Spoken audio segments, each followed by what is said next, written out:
ने सिंध के छोटे से शहर नबीसर से 6 किलोमीटर मगरिब में कॉलोनियल दौर की एक यादगार डेनिसर फार्म आज भी अपनी असल शक्ल में मौजूद है।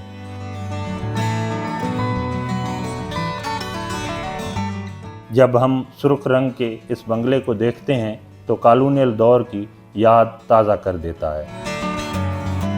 तकसीम हिंदुस्तान से पहले एक अंग्रेज़ सर रॉजर थॉमस ने इस इलाके में 22,000 एकड़ ज़रई ज़मीन कॉलोनियल सरकार से 99 सालों के लिए लीज़ पर ली थी और उस पर इसकी बेटी डेनी और दामाद बेनियन रहा करते थे। उनकी रिहाइश के लिए यहाँ पर यह बंगला बनाया गया था। डेनिसर फार्म के बारे में जब हम बात करेंगे तो हमें ये देखना पड़ेगा कि 1930 में जब सखर बैराज बना तो सखर बैराज के ज़रिए सारी सिंध को आबाद करने के लिए ब्रिटिश गवर्नमेंट ने जो प्लान बनाया था उसमें ये था कि नहरें निकाली गई और सारे सिंध में वो नहरें फैली थी। तो उस हवाले से फिर ब्रिटिश गवर्नमेंट ने ये किया, जो उनके अपने बंदे थे उनको मुख्तलिफ इलाके जो लीज़ पे दिए गए ताकि वो एग्रीकल्चर के असबाब के लिए आबाद कर सकें। मौजूदा पंजाब और हिंदुस्तान के पंजाब से लोगों को यहाँ उन्होंने खेती के लिए आबाद किया, जिनकी कॉलोनी भी अब भी मौजूद है।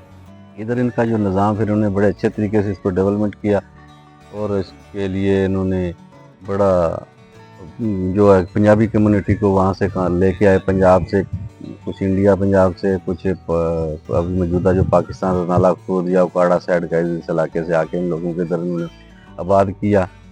फिर ये डेनिसर जो है उनका जो हेडक्वार्टर था, सराउंडिंग में जो ज़मीन थी उन्होंने वो हर वाटर पे जो रखे हुए थे वो उनके कोई डिप्टी थे, ओहदा जो उन्होंने दिया हुआ था। तो बड़ा जो था उनका खान साहब था, उसके छोटा कोई बताते हैं खान बहादुर का लक़ब दिया हुआ था। तो इसी तरह की हमने ये इन बातें सुनी है और आज तक भी इनका ये बंगला मौजूद है जो आप देख सकते हैं। तो इन चौधरियों ने बेचारों ने बहुत अच्छी तरह इसको संभाला भी है। उस कॉलोनी में उस दौर की बनी हुई मस्जिद अपनी असल शक्ल में मौजूद है। उस वक्त का वो जनरेटर भी है जिससे उस ज़माने में सारे डेनिसर में लाइट जला करती थी। नबीसर में उस वक्त ही रेलवे स्टेशन भी बना और वहाँ पर काटन का कारखाना भी लगा। उस बंगले के साथ में पोलो ग्राउंड भी हुआ करता था जिसमें उस वक्त वो पोलो खेल खेलते थे।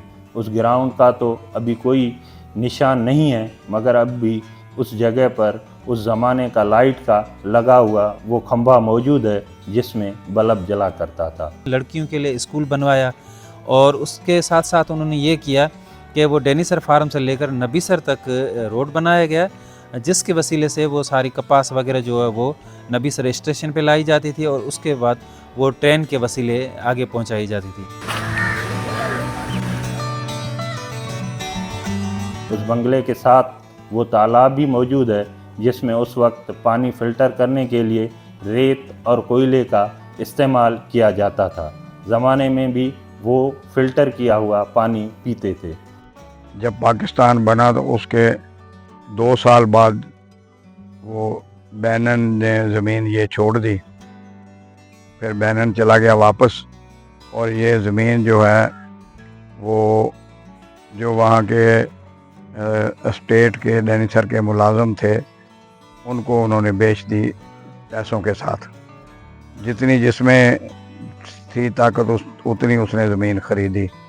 इस तरह वो स्टेट जो है वो ख़त्म हो गई, बैनन यहाँ से चला गया और फिर ये ज़मीन आम लोगों ने ख़रीद ली।